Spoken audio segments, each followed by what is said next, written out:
Hola amigos del Excel, hoy os quiero mostrar cómo hacer un control de asistencia con Google Search rápido y sencillo. Tenemos esta columna con los nombres, aquí tenemos los días de la semana y aquí los días de asistencia. ¿Cómo lo vamos a hacer?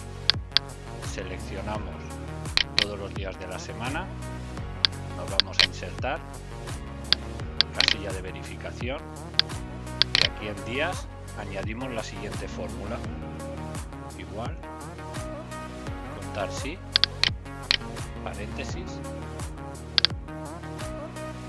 los días de la semana, punto y coma, y si es true, paréntesis, cerramos y conforme vayamos marcando nos irá diciendo los días de asistencia.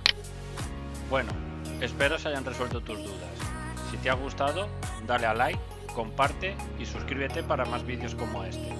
Déjame en los comentarios qué te ha parecido el contenido, cómo puedo mejorarlo o si quieres que haga algún tutorial específico.